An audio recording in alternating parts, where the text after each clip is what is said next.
Good afternoon. Welcome to the first in a series of live Hangouts in relation to the Learn xAPI MOOC that we're running here at HT2. I'm simply going to lurk in the background and look for any questions or any technical issues that are cropping up. Without further ado, I want to hand over to the CEO of HT2, Ben Betts, who, with Megan Torrance, is going to facilitate the rest of this afternoon's Hangout. Ben, over to you.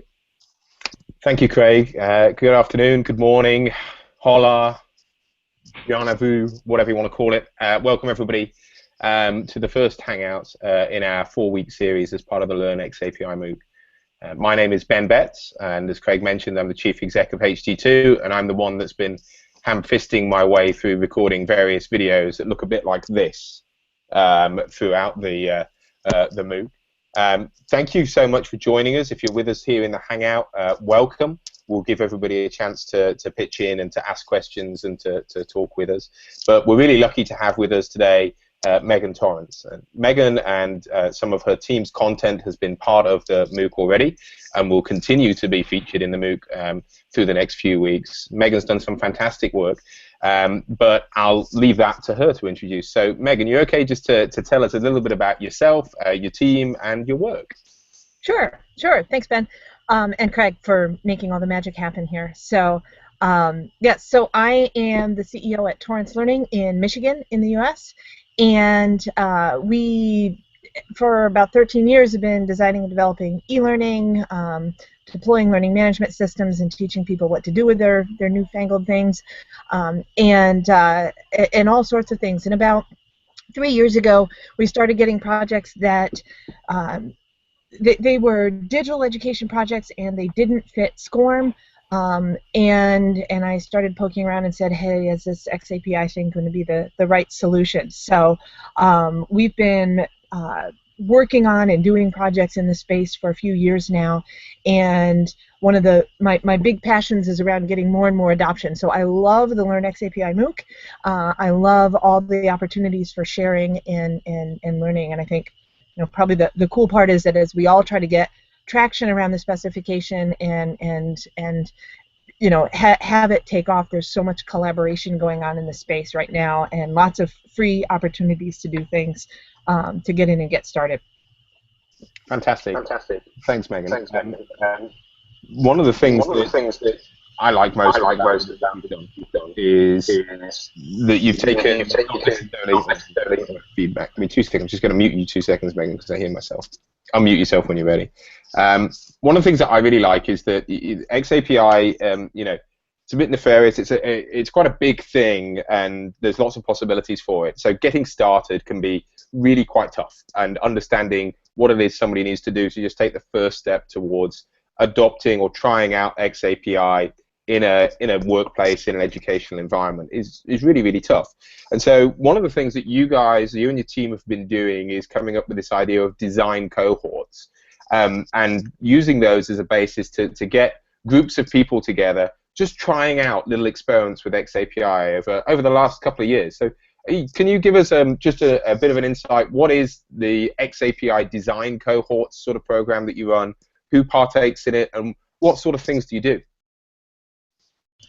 Okay, so when ADL first came out with xAPI, or not first came out, they ran 3 semesters, I guess, three what they call design cohorts. And the thinking when ADL ran them was that they would get people using the specification, poking around in it, and really furthering the specification by building something. So they're learning about it, but then also saying, wow, we don't have a verb for this, or wow, we really need to be thinking more closely around how videos operate, or PDFs operate, or LRSs operate. My team and I participated in the last of the 3 design cohorts, and at that space we were then starting doing real learning projects and how do we use it. So my team wasn't looking so much at what's missing in the specification or how do we build it out or what the technical pieces, but more the instructional design and what do we do. So we built, we call it the xAPI GNOME. It's a mobile onboarding checklist for a new hire, and each of the things that you do in this checklist then was sending a statement to a learning record store. we learned a ton. We had a fun time. We built something that's shareable and it's available on GitHub. And then ADL decided that they weren't going to run their design cohorts anymore. We're like, no, you can't because we love this. So in a very weak moment, as I was sitting there at the office at ADL and hearing this firsthand, I said, well, gosh, this is so important to the community, we have to do it ourselves. So we ran a small one in the fall of 2015 and had 5 teams going, and about 3 had active traction projects. And those projects were around micro-learning and tracking micro-learning using xAPI. One was on data visualization, and I can't remember what all of them were, but they were one was on leadership development and tracking project-based learning. So there was some really neat work that was done, and we wrapped it up with a mini conference we called the xAPI Party. And then in the spring of 2016, we kicked off our first full public learning cohort. So we had 11 teams. We had 6 that finished with projects and made it all the way through. We wrapped it up with a full-day conference. We had presentations by 5 of the teams, and everything from more on microlearning, more on leadership development, more on visualization. We had a gaming group that actually tested the use of images versus pictures in a very small and limited learning game, and used xAPI to track it. So if you think about all the different things that they had piled on this one project, it was really cool to see coming out at the end. So in the process of building something, they're learning about the specification and how to use it in a way that was really unique and special, and in many cases gave them then something that each member of the team could then copy, paste, and take back to their own organization and repurpose on their own. And talk to me a bit, Megan, about the level of skill, the types of people. Level of skill is the wrong word, but you know what I mean.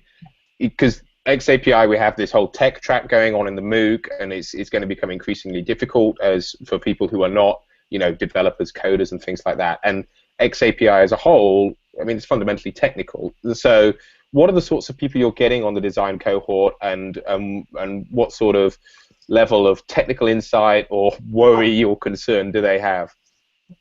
So the vast majority of people in our learning cohorts don't have technical skills. And what we have found is that it helps to have some technical skills. And what we're trying to do is for the fall cohort, so we'll do some prep work this summer and then kick off in the first week of September a fall learning cohort. And we're going to try to seed each of those teams with a technical person if they don't have one available. So that they can help be building out some of the things, because the big focus of the learning cohorts is really around thinking through, as an instructional designer, thinking through what data do I need, how do I capture it, how do I send it, and what do I do with it on the other side. So as we're thinking about that sort of process, it's a good time to start thinking about, the title of this little presentation, this Hangout, was about xAPI without breaking the bank. And so, there's a lot there, even in just that simple process of, thinking about the data, being able to collect something, being able to actually store it, being able to query it. So there's quite a lot there. So how can folks go about doing this on a scale that means they don't necessarily have to commit tens of thousands of dollars and hundreds of man hours to getting going in the first place? What are the sort of things you're seeing? Well, there's a few things. So with xAPI, you basically need 3 things, right? So you need an activity provider. You need something that's sending statements. You need those statements. You have to figure out what it is you're sending, and then you need a place to catch them in your learning record store. And so each one of those then is a consideration. I'm going to start in the middle with your statements. We use a lot of the same instructional design techniques that we're all using now to think about what are our learning objectives, what kind of behaviors do we want to see somebody do either within the learning process or out on the job afterwards, and really thinking about what are the things that are going to be helpful to be gathering data on. And so thinking through that piece to start is, I think, really critical. That part's free, right? Thinking about the statements that you're sending. But in some cases, right, you're looking at you're looking inwardly at the learning experience, and you want to know what are people doing here? What are people doing on this screen? Are people pausing this video? Are people downloading this PDF? What kind of, are people chatting and commenting and doing these things? You know, what inwardly in the learning space are they doing? And then there's some things that outward you can look at too. Are people setting up leads in Salesforce.com? Are people visiting websites and gathering new information and bringing it in? Are people filling in service requests the way they're supposed to be? So all those things, when we, as instructional designers, right, our job is not actually to build training. Our job is to improve the performance of people on the job. So xAPI, in a way that's different from SCORM, xAPI helps us think and gather data about what's going on when we're done successfully training to be able to pull that into. So the really carefully thinking about what it is we're grabbing is important. You then think about, well, where is that data, and what can I use as an activity provider to send it? So if I'm looking very closely at what's going on in the courses, the good news is that most of the major course development tools that you already have an xAPI conformant published setting. So Storyline, Captivate, Lectora, Claro, and I'm sure others that I just haven't kind of poked around in yet, have settings so that you can actually make something and using tools that you have already paid for, so that makes them free, and send statements. Now, in some cases, you don't have a lot of control over what statements are sending. They're a little bit wonky. It's very SCORMy sometimes, and it depends on your statement. So a super good free resource is a super great free resource is xAPI Quarterly, and Sean Putman has written 4 articles there that talk about, for those 4 development tools, what they send and what you should pay attention to from an xAPI perspective. And then there are other things, if you have some technical capability, that you can use to send as that activity provider, whether you're sending just using JavaScript to send JSON statements or things like that. So go ahead. No, I was just going to say, first of all, I was going to do a ruthless pitch to say next week, same time. No, next week at a different time, I think. I can't remember. We have Sean Putman talking to us about author tools and some of that research, because I really rate that research. I think it's wonderful.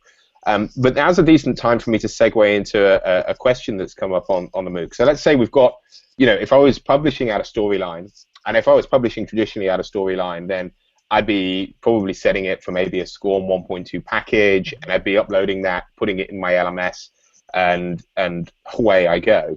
Well, most of the time, some of the time.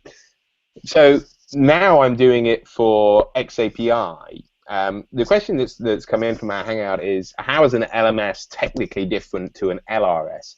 And this kind of starts to segue between, okay, well, it's got the tick box, but what do I do with that? Because an LRS isn't an LMS, and do I need both, or what do we do now? Okay, super question, right? So that's the third piece. Statements, something to send the statements, and then something to catch them on the other side and manipulate them. So back up just a little bit. Your learning management system, well, not yours, Ben, but most corporate learning management systems, right, have a SCORM engine in the middle of them. And then that's how they do the e-learning part of their job. Most learning management systems, most traditional learning management systems, do way more than just host SCORM-based e-learning.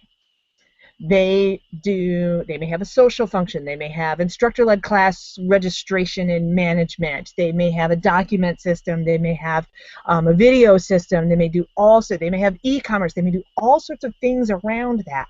But in the center, really, what defines most learning management systems in the corporate space is going to be that SCORM engine. So I'll fess up here. We were talking about being transparent and all of our words, right? So when xAPI first came out, I'm like, yay, I hate my learning management system. I get to replace it with a learning record store. And that seems awesome. I actually have a slide in my LMS LRS presentation. It's the Jean-Luc Picard facepalm, because the LRS doesn't replace a full-blown corporate learning management system. It replaces the SCORM engine in the middle of it and the reporting tool, because all your LRSs are generally going to come with something to manage the data on the outside. So a SCORM engine is looking for very, very regular data, right? SCORM actually tracks about 20 things, 5 of which instructional designers actually care about. The rest your LMS cares about, right? It tracks score and time and location and status in the course and whether or not you got that almighty C for complete. And in xAPI, you can track everything and anything, and your learning record store has to accept it as long as it's structured grammatically correctly. I call it grammar. That's the non-programmer in me. And so your learning record store needs to capture everything, and then you have to figure out what it is that you're going to do with it. So there are 2 routes to go, right? Many of the learning management systems are adding or either building internally a learning record store that sits alongside the SCORM, because your SCORM is going to be around for a while, or they're bolting on an external learning management or learning record store, and they're making the 2 of them talk to each other nicely, you hope, in some fashion. Or there are standalone systems that are, actually there's 3 ways to go, right? There are systems that never had SCORM, never needed SCORM, or just started up and said, forget SCORM, we're going to start with xAPI, so they're xAPI native. And then there are LRSs, just standalone LRSs that do some learning management functions up front, but are really largely the collection points and the reporting points. So there's different ways to go based on where you are right now. So that's the learning record store part. From the free, right, or the on the cheap, how do we get started? Most of the learning record stores most of the learning record stores have a free or a trial kind of option. There's SCORM.com, and we use SCORM.com a lot as our test bed. And I would actually recommend, when you're starting out, sampling, right? Kind of do a little bit of like tapas, right? Have a little bit of this and a little bit of that and a little bit of the other thing. We found a couple things in our own development processes that different learning record stores give you different data visualizations and access to your data on the backside. So different ones do different things well, and for your first single project, you might as well find one that is going to work for you, fiddle around and experiment. We also found that sending to multiple record stores and running different visualizations and running different reports teaches us around the data that we're sending. So I don't know if you know, Ben, I'm a huge fan of Agile project management and the iterative design approach. So I don't know, to be honest, in advance, all the questions I will have when I see the data as it comes out. So we grab the thing, we make an 80% best guess of what it is we're going to do. We send it to the learning record store. We start pulling stuff out, and then we say, oh, well, what I really want to know is this, and then we figure out how to send that data. Or what if we could do this and put them together, and so that kind of post-initial kind of blast at your learning record store is really important, and sampling then helps you because you're playing around with a lot of different things. Cool. So let me read back to you what I think you're saying. So we'll go. I'm sorry, I had a lot of caffeine. No, you're fine. LMS does a lot of stuff, and any typical LMS, and I know a few of the guys that we've got in the room, we're well versed in what an LMS does, so we can reach out to the wider Hangout in a moment. But LMS does an awful lot of stuff. LRS really does kind of one going on 2 things really quite well. It conforms to the specification, hopefully, which allows it to collect all that data, and then it gives you some tools to report on that data. So you're not going to just hot swap one for the other. You may find that if you don't need some of those functions that are in the LMS, or that you don't use them, and that really your focus is around that tracking and reporting, that you may find an alternative in an LRS. But I think me, you, and everybody else acknowledges that SCORM is still serving a purpose and is going to be around for a bunch of time. So there's a few questions going in my head. first question, this is just a very quick one, and it's a bit facetious, so I'm sorry, but does anybody ever come to you in the xAPI design cohort and say, hey, I've got this idea for what we can do with xAPI, and you go, no, you can do that better, simpler, using some other instructional design technique. You don't need xAPI.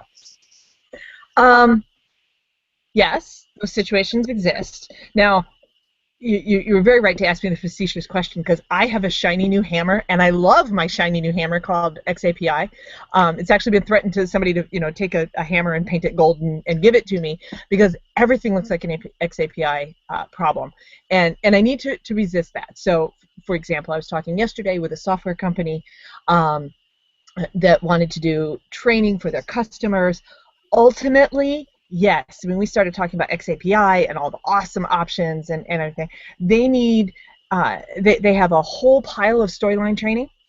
They need to be up and running by October. They have a very tiny team, and I said, you know what? If you just need to get up and running really fast, yeah, you could get, and don't mind switching later. You could get a SCORM-based LMS that would do all those things. And so yeah, there are times, but I'll tell you, Ben, the flip side is I'm finding more and more, SCORM has some weird limitations that in the internet age we all think of as completely dumb. Offline tracking multiple users at the same time, tracking something other than those 5 really boring things. The tracking, get this, tracking what you did in another course and being able to reflect that within a SCORM course. And SCORM just doesn't allow that level of flexibility and in the specification. And so there are some really dumb, like I'm doing some projects right now that you look at them and you're like, oh yeah, that's SCORM. And yet we're, because of some of the more complex data needs, because of the needing to be able to really smartly read back what you did in another session, in another time, in another place, we are using xAPI. There's a for really boring reasons. Yeah. Well, no, that's a great answer. So, and actually, you know what? Now you're leading me nicely here. So, when you were talking earlier about the design cohorts and what it is, you see at this nucleus, this kind of how can we refine learning experiences. So, if we want to actually really refine learning experiences and understand what's going on there, then we need to go more than the 5 SCORM things. We need to build out a little. Then we get into work experiences, and then we start to move out of the realm of the LMS. And this is another reason to think about the LMS, LRS sort of distinction, is that the LMS is real good at tracking stuff that happens on the LMS, but it's not very good at tracking stuff that doesn't happen on the LMS. And if we're actually going to get to your point, which was, we're not here to make nice learning, we're here to improve performance, then we need to get to some of that stuff that's out there. So Jan, who's participating in the MOOC, has put a little question up within Curator, and she asks, please address how xAPI can capture informal learning activities that don't reside in LMS. So any thoughts on, it's quite a big question, so we'll go for a smaller bit, but capturing informal stuff that's not inside the LMS, that's a real advantage of xAPI and an LRS, but how? Well, there's a couple of ways, and it kind of depends on what it is you're tracking to make that happen, right? So you could use Curator, and you could be tracking some of the things that are happening as a social learning experience and a group learning experience, and be tracking that information. And there are, you can be, even if you're not using something like Curator, but you're using, if you have Yammer or Jive or something like that, there are ways that you can export data out of one system, format that as xAPI statements, and pile that into your learning record store, and then that information is available in the learning record store. There are other kinds of informal learning experiences that over time I will see, we'll see the tools that offer these and track these start adopting xAPI, and I am, if for no other reason, that I go up and down the expo aisles and I ask everybody, hi, is this xAPI conformant?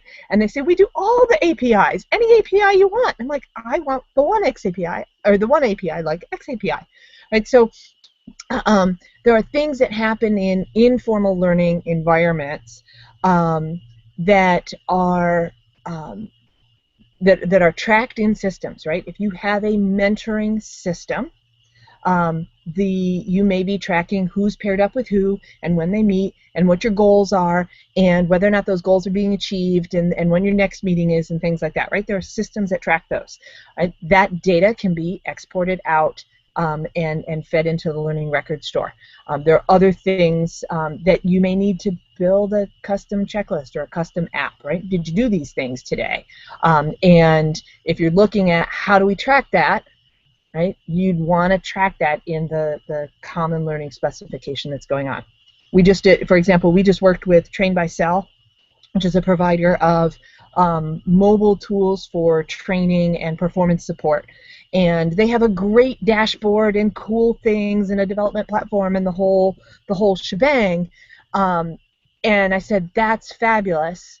Is it xAPI conformant? And we had to talk about why would you want to do that, right? And if you think about your tools learning tools that you use in your organization that were never SCORM compliant because it didn't make sense, they didn't track those 5 things, they don't see what looks like the replacement for SCORM as being a relevant thing for them. So they have their own proprietary data tracking, dashboarding kind of management systems that aren't hooked to your learning management system right now. They can be hooked into your learning ecosystem if they use xAPI. So we're working with Train by Cell to help them build out their xAPI conformance. Cool. So, you know, one of the things that people, you can go straight from tracking nothing to seemingly tracking everything. And I think when I have conversations with people, they often seem to fall into this gap of going from one extreme to the other, of one extreme of, oh, well, we can't do anything, to, hey, I can capture everything my people Google. I can get all of that, and I can just take it, and we can do stuff that comes in there. And so, and we just had another question come in here. It's kind of on topic here. What about offline informal experiences, face-to-face conversations, reading a book, watching TV? Are we relying on a manual input at this stage, or what are we doing here? You know, I think yes. I mean, there's different ways. I mean, unless you're physically, you know, putting a chip in me, and every time I talk to, you know, get within 10 feet of Ben Betts, it sends a statement. It's a little bit. I have thought about it. I've been considering it. It's pretty cheap. It would save me a lot of time and hassle. Exactly. And I can imagine it right at conference expos. You just kind of automatically track everybody by the personal chip that they have in. So no, I actually I teach a ATD Essentials course on xAPI, and I joke about, you know, I show up the cheesiest stock picture ever of 2 overdressed smiling business people at a water cooler. And no, I'm not tracking that with xAPI. If I wanted to create a personal learning journal, you could create a personal learning journal tool and use that to kind of record some of those things. Like today, I learned from Craig where the mute my microphone button is on Google Hangouts. I may want to store that along with my learning history and enter that in. And if that kind of thing is useful, then maybe I could build a tool for that.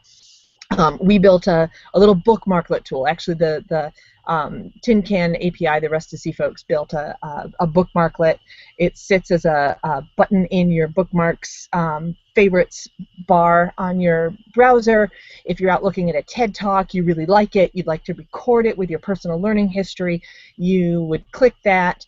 We built on it a couple of extra things. So you click it, you rate it, you take some notes, you can tag some text, and then that gets stored. So maybe in my learning systems, in my learning platform, I'm taking a leadership course. I read some Harvard Business Review articles. I watch some TED Talks, and I'd like to be able to capture all of that, tag all of that, and keep it with my learning, my leadership learning curriculum. I can do that now, and maybe I didn't before. There's also a book scanner that Rustasy made that you can scan the ISBN code of a book and have that stored back to your personal learning history. So I get it, and just reflecting back on some of the thoughts that are coming in on some comment streams we're getting right now, and I think I think the point for me, well, twofold. First of all, there has to be some sort of event-based system that we can convert or track or do something with. So we have to have some form of technology. We're not just going to pick it out of the air. But second of all, I think, and probably more significantly, the benefits that you described, Megan, are mostly benefits back to the individual as opposed to the organization. So if I'm just the organization and say, hey, look, here's a bookmark that you can bookmark some stuff that tells me, the organization, what you're reading. Well, that might be useful for some of my HR and my admin stuff, but you're going to have to be pretty generous employees at that point if I'm not somehow giving that back to you, or, you know, that you talked about aligning it with your personal progression and things like that. So for me, that's kind of where it becomes quite rich, and perhaps even the only way to do it. There's no point tracking things that aren't of benefit to the individual in some way. So if it's mounting up towards CPE hours, or doing something that is showing a bit of evidence for your skill or something like that, then I think you've got something. Because if it isn't worth something to the individual, I think you're hard pushed most of the time to get people to track that sort of stuff voluntarily on any sort of regular basis or in any sort of meaningful maintenance way. What do you think? Agree, disagree? Agree totally, right? So I think that there are different things that an individual gets out of it versus the organization, right? So if I am, right, if Ben and I are managers in a gigantic company, and I see that Ben's team is rocking it, his people are happy, they've got good numbers, they seem to get a lot of attention from the higher ups, and everybody's always fired up. I would love to know, what is Ben reading? What is Ben doing? Why is his team doing so well? Are they doing that? As an organization, I might want to know. Right, if I'm a talent development professional at the organization, I want to know what's Ben doing that's different than Megan and her team, and why are they doing so well? What can we learn from that? As an instructional designer, I can also provide incentives around that, right? So if I'm building a leadership curriculum, I say, here's your formal training, and then you have an assignment. Go out and find 3 TED Talks that speak to this, or bring back resources to the team that speak to this, and build an assignment around that. And then you're getting current information, relevant information that people are selecting, and they're actively going out and doing that. And I think that's the sort of approach I like to do. The thing that I think, bring it full circle one moment, the thing that we struggled a bit with this is something you mentioned earlier, Megan, is that you're not always sure what's going to be significant. You have to go through this process of collection and analysis before you can understand what is actually significant data or what's meaningful. And, you know, if you think about putting that into the context of how can I look back to see Craig's learning journey and understand what were the significant milestones that enabled him to become a fantastic instructional designer. That's difficult to do before he'd done it. And so there is this sort of process, and the thing that we struggled with most in giving individuals ownership of that data or you know, a look on that data is dealing with the level of granularity versus what's actually meaningful. Because you have to actually go through that analysis process before you come to any conclusion. Say, oh, look, these are the sorts of things that are actually meaningful. Otherwise, you end up with just this big list of stuff, and then someone has to administrate it to go through it or whatever. I don't know, but it's tough. And I think whether you're talking about the individual or the organization, there is this iterative process which goes back to, you know, thinking agile, thinking about the way in which you're going to develop things, both for the individual and the organization, that says you're going to have to measure before you can react to any of that and understand what good you can make of it. And I think, you know, to that point, Ben, it's not just the technology, it's the learning culture at the organization. Mm. Right, so if our learning culture is we're just going to give you stuff and walk away and go build the next course, then we're not going to have the benefit of that iterative stuff. If we have a culture around development, around whatever topics are important to us, and not every topic is important to every organization, right? But if we have a culture of that, and we have people who are paying attention to that, and we invest both technologically, but as well as time and mind share on those things, then we have that capacity. And then it's our job as the people who kind of sit in the middle of that learning culture and the learning technology to say what is important. If we junk this up with every time somebody selects text in a PDF document, then we may miss out some of the bigger, the more meaningful things in our organization. Or on the flip side, if we're spending so much time looking at what TED Talks people are watching, we may miss how it is that they're interacting with their technical documentation and which pieces of that very, very important piece of work material do we need to be updating or reinforcing. So I think each organization is going to need to make some decisions for themselves around that too. Fantastic. So we're getting a bunch more questions in, so I'm going to go rattle through a few quickly. First question, like the idea of publishing to many LRSs, doesn't it add a lot of admin work for you and your team? And then finally, which LRS do you prefer? Sponsored by Learning Locker. So doesn't it add a lot of admin work for you and your team? Well, no, there's a good white paper actually that you can find from Andrew Downs, who did an experiment of pushing data from one LRS to the next. The purpose of this is, and this goes back to the LMS versus LRS routine, is that truly conformant LRSs should be interoperable. So you guys, Megan, you earlier said it's kind of personal preference. Absolutely. In fact, we have, we were sending simultaneous statements to 2 different LRSs for one of our projects. So we just entered the 2 LRS endpoints in the very beginning, and then when we finally released the project, we just commented one of them out. And we then set up a statement viewer that would pull from whichever LRS we wanted. So a little bit of extra effort up at the front, but it helped us, purely from a software and a code perspective, it helped us find some issues and some and make some tweaks and adjustment. Doing it on a regular basis, I could see reasons to have multiple LRSs at the same time on a regular basis, but we haven't done that as a team yet. I think for me, there's a hidden benefit for the administrators amongst us.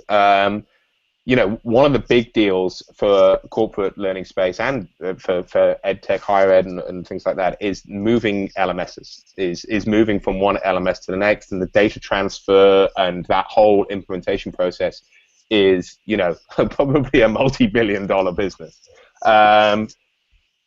Now, I'm kind of the impression that if you started to hold some of that activity data in an independent third-party place that was truly interoperable, then it might become a lot easier to start hot swapping LMSs around the place. Or it's not going to be a plug and play thing, but you know, do you see any fringe benefits in holding that maybe outside of one LMS?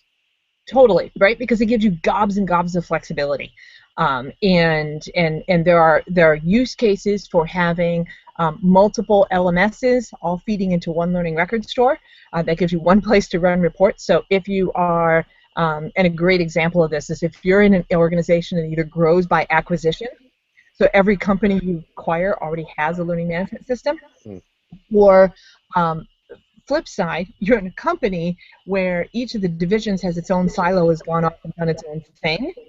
Having a learning record store gives you that one central spot.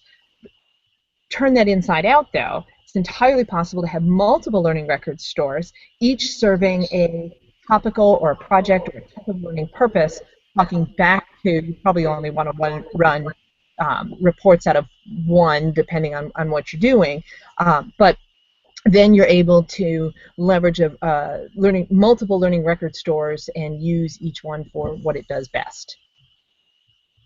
Cool. So next question, what does it do to help individuals, not just talking about badges and things like that? I mean, well, to this point, there are some simple administrative things that we could get to here, like equivalences and things like that. So if somebody's done something over here, how do we know it over there? Stupid things that just help people's lives, that I pick it up on my mobile, that I do it on my laptop, and things like this. There's some very basic interoperability things that would help individuals right the way through to evidence that helps back up your assertions about your career. I think I might have talked to you about this before, Megan, but one of my pet peeves is the LinkedIn endorsements for things I can't do by people I do not know. And incidentally, if anybody wants to add me on LinkedIn, please do, and then endorse me for my T-Rex wrangling skills. I'm up to 4, I think, now that are endorsed for that. So if you can keep going on that. Now, but I think that's just, you know, it's almost useful. That function is almost useful, but without evidence of who this person was or what it actually meant or something like that, that sort of stuff starts to fall down a bit. The data can be useful for the individual too. Yes, and I think, you know, there's a lot of work to be done. Just because we have the data and it's interoperable, there's a lot of work to be done around equivalences and verification and stuff. And so I think the one thing, you know, xAPI isn't going to solve all of the world's problems and world hunger next week, right? So there's still a lot of work for us to do as far as how we're going to handle some of these thorny problems. Hi, Megan. Can I ask you a live question, Yes? Yes. I was wondering on this. I mean, I see this to be a great thing for the future, and probably now as we look at exchanging data and analyzing behavior. But how does xAPI or the integration of xAPI then affect the current state of learning and development in a company? In other words, I run two teams, and one of my teams is a training team. So how does that affect my organizational structure if I have xAPI in play? Do I need training analysts? Do I need does the instructional designer need to be more techie? Do the trainers need to be more techie? How does that mix in and affect my staffing? So I don't know your staffing in particular, but I can tell you what we're doing on our teams, right? So historically, over the last 13 years, right, we have we describe our organizations like a Venn diagram, right? So we have instructional designers, and we have what we call course builders or developers, right? So on our team, the way we refer to them, right, we have folks who work with the clients, figure out course objectives, figure out how are we going to what are the techniques and the instructional design techniques that we're going to use to do certain things and affect certain changes. And then we have folks who are really, really great at Storyline, Captivate, right, all the tools. They're fabulous instructional, they're fabulous graphic designers, media production experts, and that kind of, right? And then we have the overlap. I can't do a Venn diagram with my fingers. Can I do it? There we go. Right? That's my challenge for the week, is to do a Venn diagram with my head. There we go. Thanks, Craig. So, the overlap are where a lot of people call themselves instructional designers, but they have both the instructional strategies and the development tools capabilities. What that meant is that I didn't need any programmers. Nobody, if you're using Storyline or Captivate or whatever you're using, nobody needs to be able to write a lick of code, because all that is done by your developer tools. There will be a point at which you don't need geeks to do xAPI. There's a time period, or if you want to do something that doesn't exist in a developer tool, there's a time period where having software-capable folks on your team are going to be really helpful. So, all right, Craig, I need a three-circle Venn diagram. It looks something like this, right? So I'm bringing in more software skills on my team to overlap with my media production folks and my instructional strategies folks. Or I just need to make really good friends with my IT folks. I'll tell you the technical part, and I don't mean any disrespect to all the technical people who are on this call, the technical part of xAPI and sending statements and getting them back is not that complex. Managing and setting up a learning record store and making sure it works for everybody's servers all the time, all over the world, yeah, I don't want that job. But we brought in a computer science intern, and in a week and a half, he built a tool for us that went out to Twitter, scraped some data from Twitter, based on that, made some decisions about what courses to enroll you in, and courses to enroll. It was just a little demo and sample. It sent xAPI statements to the Learning Record Store, retrieved them back both within the course itself, and posted to a statement viewer that we built, and had 3 different visualizations of that data, and he did that in a week and a half. And you can't have him, he's mine. Yeah, well, that's super cool, and actually interns. What a resource! So we have interns, and some of them end up being full-time employees. Ryan, who you'll see on the course from time to time, started out as our intern, and this summer we've got another one coming back to look at doing some semantic analysis. getting people that are nothing to do with learning and nothing to do with computer scientists, but getting business analysts and folks like this in for 8, 12 weeks over the summer and having a look at some of this data. I think there's a good quote from a conference I attended a couple of weeks back that said, you know, you do, as Megan says, you come to a point where you might need someone with a bit of insight or some ingenuity because they can do it in a week and a half, or you can struggle for 8 weeks. And, you know, when it comes to learning analytics specifically, learning analytics sounds quite cool. It sounds like the sort of thing you might want to be involved in. But if you just take the words learning analytics and replace those with statistical analysis, this is actually what you're going to do. So, you know, unless you're thinking that you're hot on R and you know all about your Pearson correlation coefficients and things like this, then don't be fooled into thinking that learning analytics is sexy and cool. It's stats with a new name. So I think we've learned some lessons there that say, you know, you're going to need if you're going to go really deep into this stuff, really deep into some of these relationships and understanding what's going on, or network analysis, which is way further than most people need to go, then it might not hurt you to go and get yourself an intern at some point. And it's certainly how we've grown. But having that data in the first place in a standardized sort of format that people can easily intuit, that's going to be important, and xAPI gives us a frame of reference for that. That was a wonderful live question. I'm going to do one more from the sidebar of folks that have asked, and then if we'll come back to the room for another live question, if that's okay. So just notify Craig if you've got something you'd want to say. So what have we got here? We've got a couple of questions. One, how do you gradually transition from SCORM to xAPI? Do you translate SCORM interactions into xAPI statements? Something SCORM Cloud does? What do you recommend? Things like that. Any experience in this area, Megan? So thinking through this on several different levels.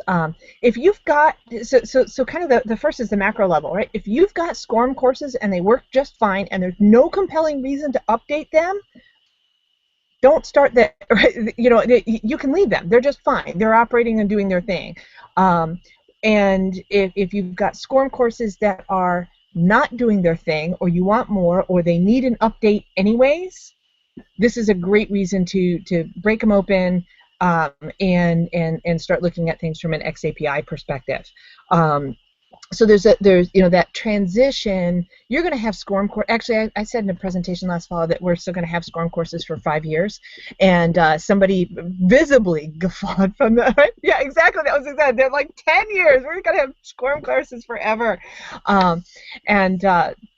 so I was, you know, I was trying to be optimistic and hopeful. So the thing, interestingly, right? The organizations we often work for are used to SCORM, and so they don't see the value in something more because this seems okay. It's kind of like, and you guys are all going to cringe at this. It's kind of like.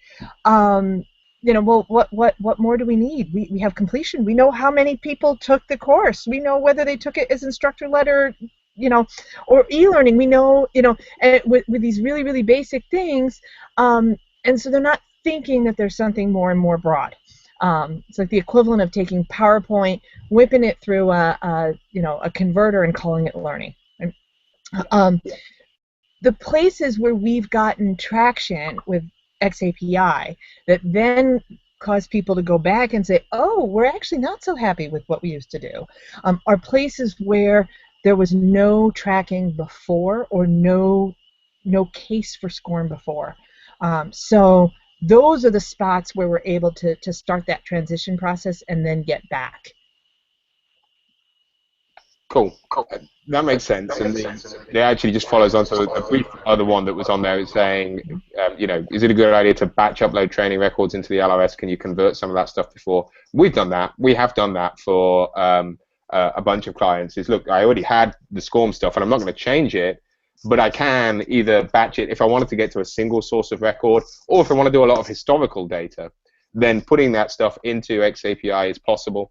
There are wrappers. There's space. If you look on the tech track, you will understand a little bit about how you can use some of the context extensions and other areas within an xAPI statement to talk about the sort of things that CMI interactions on a SCORM sort of reporting tool would use. So there's places there.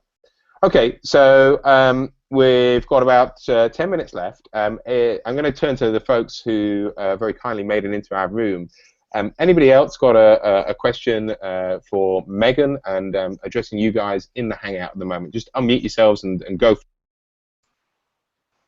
I was just asking Craig if it would be okay to raise a question arising from your comments about 2 steps back about stats, statistics, and so on. Earlier on in the Hangout, we were talking about analytics in terms of, measuring learning outcomes and learning progress. I think, in my opinion, correct me if I'm wrong, really the design for data concept is that you would create educationally meaningful metrics and then have the analytics to measure those and draw, inferences about progress and attainment and so on. And it's intrinsically different from big data mining. However, all this setup doesn't preclude that, and I think that's what you were referring to later. You could run some data mining and look for business analytics out within the outcomes that correlations and phenomena that you might be able to infer from it. These are sort of separate concepts, I think, but can be intimately combined in the same LRS, I believe. Would you agree with that? Yeah, I mean, I think that's a really nice way to put it, and it is the opinion I would hold. So if you're thinking about educationally meaningful metrics, I'm just going to, oh, you got muted there, Ian, that's good. Educationally meaningful metrics, there's always going to be a bunch of stuff that we need to know or that we believe we can know and that we should have at our disposal to measure the outcomes against learning objectives, and we can do that from the off, you're quite right. The big data stuff is exactly that. We have to look for the patterns. We have to try and understand the data that's coming in before we can really start to get into some of those questions. And if you've been on the MOOC at all, what you find with I mean, we're not even approaching big data. We're getting some slightly large sort of data, and we're getting into some slightly big data-like techniques. But one of the first objects I put up was me exploring the quality of comments or something like that. And all that really threw up was a bunch more questions. And I think that's going to your second part about, look, first of all, we get these educationally meaningful metrics. We need this anyway. But this also gives us this ability to start looking at some relationships and trying to understand where there are things that we might want to investigate more. And we probably won't get the answers immediately, but it might give us a clue as to the sorts of things we're going to be interested in looking at. And so I made a bunch of assumptions off then that maybe it was the discussion questions. But I need to test that hypothesis. I don't actually know that to be the case. So I think you're quite right. xAPI has given us this chance to go from 1, which we need to do our jobs and to do that level of reporting and stuff like that, to 2, the future-proofing, the analysis, the investigation, and the learning analytics that will really make a difference. And xAPI can help us bridge that gap. Absolutely. Thanks, Ben. There was just one other thing I'd throw in addition, a third area. We have a little discussion group here in Central Florida, which we meet up occasionally and kick these ideas around. One of the participants 2 weeks ago was asking me if we shouldn't think about trying to measure rather more abstract and esoteric concepts, such as can we, track a learner's curiosity, or can we develop metrics that would speak to their creativity and stuff like that. So I think that's possibly another area where, a combination of design that sort of moves in that direction plus some data mining might inform us how what we can then sort of formalize and measure in regard to these more abstract things that we wouldn't dare even mention years ago. That's really interesting and very much worthy of investigation. I think I'll out one of Craig's ideas, not the trade secrets, Craig, just getting there. But this is a bit more physical and measurable than measuring creativity. But one of Craig's ideas has always been, can we run an experiment around the physical things that happen to people using some of that physical data that you might get from Fitbit or sleep data or things like that, and use that to moderate when we send messages to people or doing things like that, because we send out notifications to you to go and complete your training, no matter what the day is, no matter what's happened to you in your life or things like that. But how can we start to mix this data from the physical rest of the world sort of routine, and then have that to improve the interventions that we give. Because you know what, if I've had a crap day, if I've had no sleep, if I've had 1,001 things and I've walked 20,000 steps, do I want to get the, oh, by the way, Ben, in order to maintain your internet access, you need to complete this multiple choice question in the next 5 minutes. God.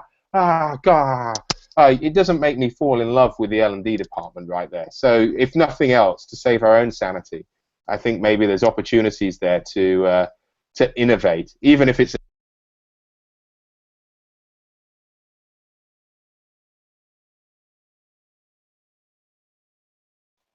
Can we use that KPI to get them back? Well, I'm not sure what happened there, but Ben was here, and then he wasn't here. It must have been because he was giving my trade secrets. Obviously, I just put him off. But that's my pension pot he's revealing to everybody there, my retirement pot. He's got the link. Let me just ping him the link very quickly to let him know. He's pinging furiously to see he's dropped out. Let's see what's going on. It booted me. The problem is, okay, he's dropped connection and he can't get back in because the Hangout is full. It only actually allows 10 people in the Hangout, and it's giving him a message that it's full. He did say, please thank Megan and bring it to a close, because he can't get back in to do that. So, as merrier, he's putting out too much energy. He's basically flatlined. So I'll go and administer EAR and CPR to Ben. It would be remiss of me not to thank every single one of you, whether you're watching now live in the room or whether you're watching in Curator or on YouTube, wherever you are, thank you ever so much. And I'm sure all of you, wherever you are, if you could join me in dropping your thanks into the chat pod there, especially to Megan for bringing her expertise here. If you could all join me, give her a round of applause, say thank you. Yes, you're right, cut him off there, Megan. He didn't answer the question. Whether it was the right time for him is irrelevant. He's been cut off. So, yeah, thank you. I'm enjoying what everybody's saying there, Megan. Despite the fact that I work in an organisation that is, is a real passionate driver of xAPI, I'm not a techie person. I don't come from that background. Many of you have probably realised this due to my techie chart on the wall. But just what you said over the past hours really helped me out, Megan. So a big thank you. Ben's just dropped back, and I can see he's here now, so I guess I'll leave it to him to formally thank you. But thanks to you all, wherever you are, for joining us, and I hope you'll join us in the future Hangouts as well. Keep an eye out for those invites. Ben, back to you. Unbelievable. I swear, did I move too much? Does it just not like me? A full hour? Don't do that. It turns out that's the end of it. Thank you, Craig, for thanking everybody. Thanks for everyone else. If you have more questions, please put them in the Curator, in the level that we've got there for this Hangout. The recording's going to be there straight away. You can ask more questions. If I didn't answer something, if Megan didn't answer something, then please put it there, and I'll make sure it gets to Megan and get her answer. But thank you, everybody, for joining us, as Craig said. Megan, thank you for your time. It's been wonderful. And we'll see you again next week.